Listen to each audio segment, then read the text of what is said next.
बन रहा है। इसीलिए कृष्ण जी ने गीता में इतना स्पष्ट बोला, लेकिन लोग समझ ही नहीं पाए। गीता में कृष्ण जी ने ये नहीं बोला कि आओ मेरे माथा टेको, मेरी पूजा करो, मेरे मंदिर बनाओ। एक जगह भी नहीं लिखा है। क्या बोला गीता में? हे अर्जुन, ये आत्मा अजन्मा है, नित्य है, शाश्वत है। इस आत्मा का ना तो कभी जन्म होता है, ना ही आत्मा की कभी मृत्यु होती है। इस आत्मा को ना तो कोई शस्त्र काट सकता है, ना अग्नि जला सकती है, ना वायु सुखा सकती है, ना जल भिगो सकता है। नैनम छिंदन्ति शस्त्राणि नैनम दहति पावका, यही समझा रहे हैं वो कि हे अर्जुन, अगर इस जन्म मरण से मुक्ति चाहिए तो आत्मा की खोज कर, आत्मा को जान। आत्मा को जानना ही हमारा असली धर्म है। क्या धर्म है हमारा? बेटा कौन से धर्म के हो? हिंदू हो, मुसलमान, सिख, ईसाई? हिंदू। सनातनी तो नहीं हो? तुम्हारा धर्म सनातन तो नहीं है? नहीं। Very good. अब समझो, हमारा धर्म सनातन धर्म है। सनातन धर्म। हिंदू तुम बने बैठे हो। हिंदू और सनातन धर्म में क्या फर्क होता है? हिंदू वो होते हैं जो हिंदू देवी देवताओं की पूजा करते हैं। देखो कि हिंदुओं के मंदिर में क्या होता है? देवी देवता रखे होते हैं। देवी देवताओं की पूजा करने वाले हिंदू होते हैं, अल्लाह की पूजा करने वाले मुसलमान होते हैं, गुरु ग्रंथ साहब को फॉलो करने वाले सिख होते हैं, चर्च में जाने वाले ईसाई होते हैं। लेकिन सनातनी कौन है फिर? इन चारों में से कोई सनातनी नहीं है, क्योंकि सनातनी कभी ना तो मंदिर जाता है, ना चर्च जाता है, ना गुरुद्वारा जाता है, और ना ही मस्जिद जाता है। उसको वहां जाने का काम ही नहीं है। सनातनी कौन होता है? हे अर्जुन, जो अपनी आत्मा में रमण करते हैं, जो अपनी आत्मा में तृप्त हैं, जो अपनी आत्मा में संतुष्ट हैं, उनके लिए कोई धार्मिक कर्म कर्तव्य लागू ही नहीं होता। कौन सा अध्याय है ये? अध्याय 3 17वां श्लोक। आप गूगल पर भी सर्च करोगे ना, मिल जाएगा। अध्याय 3 17वां श्लोक क्या कहता है कि केवल अपनी आत्मा को जानो, जिसकी वजह से तुम्हारी बॉडी चल रही है, खा रही है, पी रही है, जिसकी वजह से तुम कह रहे हो जय श्री राम। किसकी वजह से कह रहे हो? आत्मा की वजह से। आत्मा नाम बोल के दिखाओ जरा। जिसकी वजह से तुम कह रहे हो अल्लाह अकबर, किसकी वजह से? आत्मा की वजह से। आत्मा नहीं तो बोल के दिखाओ जरा। जिसकी वजह से तुम सारे भगवानों के नाम जप रहे हो, आरतियां गा रहे हो, तुम सब कुछ कर रहे हो, तुम उसी आत्मा को नहीं जान रहे, इसलिए तुम सनातनी नहीं हो। अब क्या करना है? अब सनातनी बनना है। कैसे बनेंगे?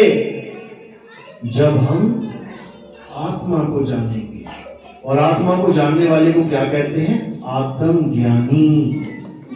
आत्मज्ञानी बनोगे तब समझ में आएगा कि असल में अल्लाह वाहिगुरु गॉड है क्या। सुनते ही आए आज तक अल्लाह वाहिगुरु को है क्या? आत्मा ही अल्लाह है, आत्मा ही वाहिगुरु है, आत्मा ही गॉड है। उसी को आत्मदेव कहते हैं। देवों के देव महादेव आत्मदेव, जिसकी वजह से भोले शंकर चल रहे हैं, जिसकी वजह से राम जी चल रहे हैं, जिसकी वजह से हनुमान जी पूरा पर्वत आगे लेके आ गए, आत्मा की वजह से, जिसकी वजह से ये सारी दुनिया के जितने भी काम हो रहे हैं, आत्मा की वजह से। अगर ये आत्मा नहीं तो कुछ भी नहीं, सब जीरो। लाख लाख करोड़ करोड़ रुपए के पंखे लगा लो, सारी दुनिया में पंखे पंखे चलो कर दो, लेकिन करंट नहीं तो कुछ भी नहीं। इसी प्रकार जो कुछ है ये आत्मा ही है। इसी आत्मा को सत्य सनातन कहते हैं। कौन से अध्याय में बताया है ज्ञान? अध्याय 2 24वां श्लोक गीता में। क्योंकि आप किसी को भी पूछोगे नॉर्मली कि भैया सनातन का मतलब क्या होता है, एक भी नहीं बता पाएगा आपको। बहुत कम लोग होंगे जो ये जानते हैं कि सनातन का मतलब क्या होता है। सनातनी बनना तो बहुत दूर की बात है। तो जब तक सनातन को जाना नहीं, कोई सनातनी हो नहीं सकता। जैसे कोई अंग्रेजी को जाने बिना क्या अंग्रेज बन जाएगा, कोई एक्टिंग को जाने बिना क्या एक्टर बन जाएगा, कोई साइंस को पढ़े बिना क्या साइंटिस्ट बन जाएगा, नहीं बन सकता। इसी प्रकार सनातन को जाने बिना कोई सनातनी हो ही नहीं सकता। और सनातन क्या है, किसे कहते हैं? अध्याय 2 24वां श्लोक बिल्कुल स्पष्ट लिखा है, हे अर्जुन, ये आत्मा ही सत्य सनातन है, ये आत्मा ही सत्य सनातन है। तो करना क्या है? इस आत्मा को जानना है, इसके अलावा सब छूट। तो कबीर साहब समझा रहे हैं, जल में मीन प्यासी, मोहे देखत आवे हासी, आत्म ज्ञान बिना नर भटके, कभी काबा कभी काशी। काबा और काशी में कौन भटकते हैं? जो आत्मज्ञानी नहीं होते हैं। काबा यानी मुसलमानों का गढ़, वहां कौन जा रहे हैं? मुसलमान। और काशी यानी हिंदुओं का गढ़, कौन जा रहे हैं? हिंदू। तो साहिब कह रहे हैं, आत्मज्ञान बिना नर भटके। क्या करते जा रहे हैं? वहां पे भटकने जा रहे हैं, भटकने जा रहे हैं। क्यों भटकने जा रहे हैं? क्योंकि कोई आत्मज्ञानी गुरु नहीं मिला। अब आत्मज्ञानी गुरु मिल गया, अब उसे कहीं जाने की जरूरत आधे नहीं। घंटे तो बनेगी तो कह रहे, समझा रहे हैं, कस्तूरी कुंडल बसे जाएगी नहीं क्या बात। मरग ढूंढे वन माही, ऐसे रमता राम है, ये दुनिया जाने नहीं। एक पंखा चल रहा है, अब करंट को ढूंढने को जा रहा है गली नंबर 4 में, उससे बड़ा बेवकूफ कौन होगा? अरे भाई तू चल रहा है, इसका मतलब करंट तुम तक पहुंचा हुआ है, तू अपने में ही देख कहां पे है करंट। इसी प्रकार आप चल रहे हो, इसका मतलब राम तुम तक पहुंचा हुआ है, और तुम राम को ढूंढने कहां जा रहे हो? अल्लाह तुम तक पहुंचा हुआ है, लेकिन तुम अल्लाह को ढूंढने जा रहे हो। यही सबसे बड़ी मूर्खता है, और यही 84 लाख जन्मों में घूमने का एकमात्र कारण है कि वापस कुत्ता बिल्ली बकरा बन जा रहे हैं। क्यों बन जा रहे हैं? क्योंकि ये शरीर छोड़ने का कोई हिम्मत ही नहीं कर पा रहा है। शरीर छोड़ के आत्म स्वरूप को पाने की कोई हिम्मत ही नहीं कर पा रहा है। जैसे ही शरीर छोड़ने की बारी आती है, हाय मर गया मर गया मर गया, बचा लो बचा लो बचा लो, सारा ध्यान कहाँ है? शरीर में। तो जिसका अंत समय में जहां ध्यान रहेगा वो उसी चीज को प्राप्त करेगा। शरीरों में ध्यान है तो शरीर ही प्राप्त होंगे, और अगर आत्मा में ध्यान है तो फिर आत्मा में लीन हो जाओगे, दोबारा शरीर की जरूरत ही नहीं पड़ेगी। और कोई सोचे मैं तो इतना पूजा करता हूँ, पाठ करता हूँ, मुझे भगवान क्यों 84 में डालेगा, मुझे भगवान क्यों कुत्ता बिल्ली हाथी घोड़ा बनाएगा, मैं तो इंसान ही बनूंगा। तो भागवत में एक कथा आती है, एक ऋषि था, सारी उम्र राम राम राम, ओम नमः भगवते वासुदेवाय, जय श्री राम जय, सारे नाम जपता था वो। बूढ़ा हो गया जपते जपते। एक दिन आश्रम में एक हिरण का बच्चा आ गया। हिरण का बच्चा आ गया तो उसने पाल लिया, छोटा सा बच्चा था, पाल लिया। अच्छा किया कि बुरा किया? अच्छा किया, पाल लिया बेचारे को। कोई जानवर खाएगा उसको बचा लिया, खूब रोज घास देता था उसको हरी हरी, खूब पानी वानी पिला के एकदम बढ़िया रखता था। अच्छा किया कि बुरा किया? अच्छा किया। अपनी पूजा पाठ भी कर रहा है, हिरण से बच्चे से प्यार भी कर रहा है। अब वो प्यार इतना ज्यादा हो गया उसको कि उसको 24 घंटे वो हिरण का बच्चा ही दिखाई देने लग गया। खूब सेवा करे, खूब पाले, उसको खूब प्यार करे। अच्छा कर रहा है बुरा कर रहा है? अच्छा कर रहा है। करते करते करते एक दिन बैठा हुआ था भजन में, ध्यान में, नाम जप रहा था, एकदम उसको पता लगा कि मौत आ गई। अब क्या हुआ, जैसी लगा पता कि मौत आ गई, वैसे ही उसने क्या देखा कि हिरण का बच्चा तो बंधा हुआ है। अरे मैं इसे खोल तो दूं, कोई जानवर आएगा कम से कम भाग तो जाएगा, नहीं तो यहाँ बंधा बंधा पड़ा पड़ा वैसे ही मर जाएगा। उसके बारे में सोचने लगा, उसके भले के बारे में सोचने लगा। अच्छा किया कि बुरा किया? अच्छा किया। अब इस अच्छाई का फल पता क्या मिला? अंत समय में जब वो हिरण के बच्चे के बारे में सोचने लगा तो सोचते सोचते उसने प्राण त्याग दिया। तो उसको क्या जन्म मिला? हिरण का बच्चा ही बन गया वो। अब इतनी भक्ति, पूरे जन्म में भक्ति करता रहा, नाम जपता रहा, भगवान भगवान करता रहा, लेकिन अंत में जो उसने एक गलती कर दी, वो भी उसके भले के लिए था, हिरण के, बुरा भी नहीं किया उसने। उस एक गलती की वजह से वो हिरण का बच्चा बन गया। अब उसका पता क्या हुआ? अब बेचारा गांव गांव घूम रहा है, जंगल जंगल भाग रहा है। अब उसके पीछे शेर पड़ रहे हैं, उसको खाने के लिए बेचारा जान बचा के भाग रहा है। तो सोचो कि वो तो हिरण बन गया क्योंकि उसका हिरण के बच्चे में ध्यान था। हमारा ध्यान कहाँ है? अब किसी ने कुत्ता पाल लिया, 24 घंटे कुत्ता कुत्ता ही कर रहा है। वो खूब नहला रहा है, धुला रहा है, घुमा रहा है, खूब सेल्फियां ले रहा है, खूब फेसबुक पे यूट्यूब पे डाल रहा है उसकी वीडियो। कहाँ है उसका ध्यान? कुत्ते में। और जैसे ही मरेगा उसका ध्यान कुत्ते में ही चला जाएगा, कुत्ता बन जाएगा वो। तो ऐसी हालत हो जाएगी सबकी। इसलिए कृष्ण जी समझा रहे हैं कि केवल मेरी पूजा करना, मूर्ति पूजा करना, मंदिर जाना, ये हमारे जीवन का लक्ष्य नहीं है। मंदिर जाना हमारे जीवन का लक्ष्य नहीं है। हमारे जीवन का लक्ष्य है अपना अंतिम समय सुधारना। और अंतिम समय कैसे सुधार पाएंगे हम? जब हम अपना ये जीवन सुधारेंगे, आज का वर्तमान सुधारेंगे। तुम्हें पता है कि अंत में मुझे एक नदी में फेंक दिया जाएगा, उससे पहले क्या करना है? हमने क्या करेंगे? तैरना सीख लो। जब पता लगी गया कि एक दिन हमें नदी में गिरना है, तो उससे पहले बेटा तैरना सीख लो। उसके बाद वो नदी में गिर भी देगा ना कोई, हमें कोई फर्क पड़ने वाला नहीं है। इसी प्रकार जो हमारा अंत समय आएगा, उसको संतों ने क्या नाम दे रखा है? भव सागर। नदी भी नहीं, भव सागर। अब इसका मतलब ये नहीं कि कोई सागर बह रहा है, वहां पे सागर है उसमें जाके डुबकी मारूंगा मैं, ये मतलब नहीं है भव सागर का मतलब। भव सागर का मतलब है कि तुम्हें अंत समय में एक कला यूज करनी पड़ेगी, और उस कला को कहते हैं तैरना। तैरना। इसलिए लोग कहते हैं अपनी अरदासों में, हे भगवान जी हमें तार दो। तार दो कहते हैं ना, तार दो का क्या मतलब होता है? बिजली की तार दो, खंबे वाली। तार दो का मतलब हे भगवान हमें भवसागर के पार कर दो। अब भवसागर तुम्हें पता नहीं है कि होता क्या है, तो तारेंगे कहां से वो?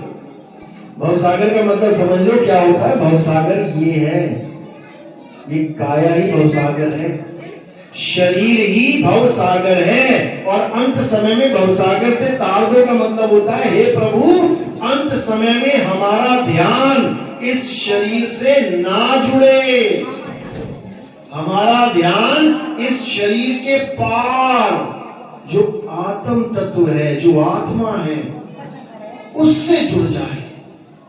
तो अगर अंत समय में हमारा ध्यान आत्मा से जुड़ गया तो समझ लो कि तुम तर गए, और अगर काया से जुड़ गया तो समझ लो तुम मर गए। अब मरना है या तरना है, ये आपके हाथ में है। कोई ना तुम्हें मारने वाला और कोई ना तुम्हें तारने वाला, याद रखना। मरना और तरना तुम्हारे हाथों में है। अगर तुम शरीर का ध्यान करते रहे तो तुम मरोगे, 100% मरोगे। और अगर तुम्हें आत्मज्ञानी गुरु मिल गया और आत्मा का ध्यान करना सिखा दिया उसने, तो तुम 100% तरोगे। इतना समझ लो। तो कृष्ण जी यही समझा रहे हैं कि हे अर्जुन, अध्याय 4 34वां श्लोक, हे अर्जुन जो आत्मा का ज्ञान मैं तुम्हें समझा रहा हूं, अगर तुम उस आत्मा के ज्ञान को प्रैक्टिकली यानी कि अनुभव में लाना चाहते हो, एक तो होता है थ्योरी पार्ट, जैसे आज मैंने सत्संग किया, आत्मा आत्मा आत्मा किया, तुमने सुन लिया, ठीक है भैया, मैंने बोला तुमने सुन लिया, मैं भी ज्ञानी तुम भी ज्ञानी। अब दोनों समझ सकते हैं बात को कि हाँ आत्मा मरती नहीं है, शरीर मर जाते हैं, मैं भी ज्ञानी तुम भी ज्ञानी। लेकिन अभी भी कुछ कमी है। क्या कमी है? जैसे करंट के बारे में मुझे भी पता है, तुम्हें भी पता है, करंट से पंखा चलता है, मैं भी जानता हूं, तुम भी जानते हो, लेकिन अभी भी कुछ कमी है। क्या कमी है? कभी करंट लगा बेटा आप लोग को? किस किस को लगा? हाथ खड़ा कर दे। बस फिर तुम जान सकते हो कि करंट क्या चीज है। जब मैं बोलूंगा ना करंट, तुम्हें एकदम याद आओ भाई, वो जो झटका मार देता है, और जिसको कभी करंट नहीं लगा उसके सामने तुम 100 बार कह लो करंट करंट कर, वो कभी जान ही नहीं सकता कि करंट होता कैसे। तुम उसे बताओ कि मुझे झटका लगता है तो कहेगा ऐसे ऐसे होता है करंट, ऐसे झटका लगता है। ऐसे नहीं लगता है, ऐसे लगता है। वो जब छुओगे तब समझ में आएगा कैसा है करंट, तब जाके तुम पूर्ण ज्ञानी हो जाओगे। पहले क्या थे? अपूर्ण ज्ञानी, अधूरे ज्ञानी, यानी बातों के ज्ञानी। केवल बातों में तुमने सुन लिया, किताबों में पढ़ा, दिख गया कि हाँ भाई करंट से पंखा चलता है, बातों के धनी हो गए, लेकिन अनुभव के धनी नहीं हुए। अनुभव कब होगा? जिस दिन तुम्हारा हाथ किसी करंट की तार में लग गया, उस दिन तुम कहोगे अरे मम्मी बचाओ, ये भी नहीं बोल पाओगे, बस हाय। अब समझ लो कि अब तुम अनुभव ज्ञानी हो गए। अब तुम हमेशा बच बच के निकलोगे, जहां पे भी तार होगी ना, ओ भाई हाथ पहले पीछे हो जाएगा। इसको कहते हैं अनुभव ज्ञान। अब जाके तुम्हें पूरी नॉलेज हो गई कि करंट क्या होता है। इसी प्रकार अर्जुन को समझा रहे हैं, अध्याय 4 34वां श्लोक। हे अर्जुन, जो ज्ञान मैं तुम्हें समझा रहा हूं कि आत्मा अजन्मा है, नित्य है, शाश्वत है, मेरे कहने से तुम नहीं समझ पाओगे कि आत्मा क्या है। उसके लिए क्या करना है? हे अर्जुन, अगर तुम आत्मा को जानना चाहते हो तो तुम ऐसे गुरु की शरण में जाओ जिसने आत्मा को जान लिया है।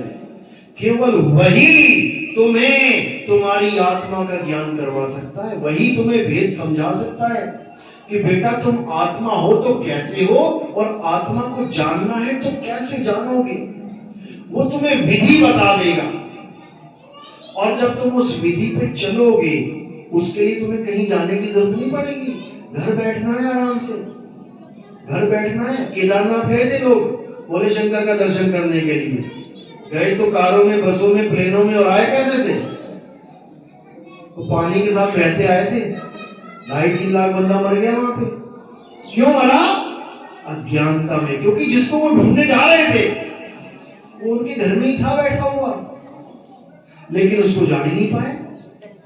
दूध में घी है, और दूध घी को ढूंढने केदारनाथ जाए, या मस्जिद चला जाए, या मक्का मदीना जाए, या रोम चला जाए, इटली चला जाए, वो बेवकूफ है। फिर दूध बेवकूफ है जो घी को ढूंढने कहीं और जा रहा है। अरे दूध में घी है, बस उसकी विधि पता लग जाए कैसे बनता है। माताओं को अच्छी तरह पता है दूध से घी कैसे बनता है। दूध से पहले दही बनाएंगे, दही से फिर मक्खन बनेगा, मक्खन से फिर गर्म करेंगे, घी बन जाएगा। कहीं जाने की जरूरत नहीं, घर में बना लो। लेकिन तब बना पाओगे जब आता हो, और जिसको नहीं आता, बेटी ने बेचारी ने YouTube पे रीलें बनाई है, कभी घर में कुछ सीखा नहीं, अब चली गई ससुराल, वो कह रहे भैया रोटी चोपड़ो, अब क्या करेगी वो? अब भागेगी बाजार की तरफ। दूध पड़ा है घर में 10 लीटर, लेकिन घी लेने कहां जाएगी? बाजार। क्यों? ज्ञानी नहीं पता उसको बेचारी को। लेकिन परमात्मा घी नहीं है कि दुकान पे मिल जाएगा। परमात्मा वो घी है जो तुम्हें खुद निकालना पड़ेगा अपने अंदर से। इसीलिए कबीर साहब ने बोला, ज्यों तिलमाही तेल है और ज्यों चकमक में आग, तेरा साईं तुझ में है, जाग सके तो जाग। तेरा साईं तुझ में है, और तुम अपने आप को छोड़ के हर जगह ढूंढ रहे हो। अपनी आत्मा को छोड़ के तुम हर जगह मत्था मारने जा रहे हो, इसीलिए तुम्हें मिल नहीं पा रहा। बूढ़े हो गए, मरने वाली हालत हो गई, लेकिन आज तक वो आत्मा का अनुभव नहीं कर पाए कि मेरी ये काया चल कैसे रही है। सोचो, एक बिजली करंट लोहे को दौड़ा देता है, कितना तगड़ा झटका मारता है। ये तो मिट्टी को दौड़ाना है, ये खाल को, बाल को, ये सारे 5 तत्वों को दौड़ा रहा है। सोचो कितनी जबरदस्त चीज होगी ये आत्मा, लेकिन किसी को पता ही नहीं है। देखो इस हाथ को उठाया, देखो ये किसकी वजह से उठाई है? आत्मा की वजह से। इतनी पावरफुल है ये। आदमी मर जाए, उसमें करंट लगा दो, उठा के दिखा दे करंट। यानी करंट आत्मा के सामने जीरो है। करंट शरीर को नहीं उठा सकता, आत्मा शरीर को उठा रही है, चला रही है, बैठा रही है, सब कुछ कर रही है। लेकिन उसका हमें पता ही नहीं है, इसीलिए हम लोग अज्ञानी बने बैठे हैं। अब कृष्ण जी समझा समझा के थक गए इसको कि हे अर्जुन, उसकी पूजा करनी है जिसको शस्त्र काट नहीं सकता, अग्नि जला नहीं सकती, वायु सुखा नहीं सकती, जल भिगो नहीं सकता। और हम किसकी पूजा कर रहे हैं?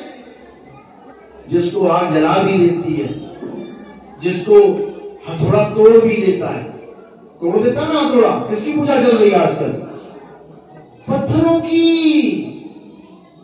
पत्थरों को भगवान मान बैठे हैं हम। राम जी की पूजा करनी है, चल पत्थर। श्याम जी की पूजा करनी है, चल पत्थर। किसी की पूजा करनी है, चल पत्थर। अरे भैया, क्या राम जी पत्थर के थे? क्या श्याम जी पत्थर के थे? वो राम जी, वो श्याम जी पत्थर के नहीं थे, तुमने कैसे पत्थर बना दिया भगवान को?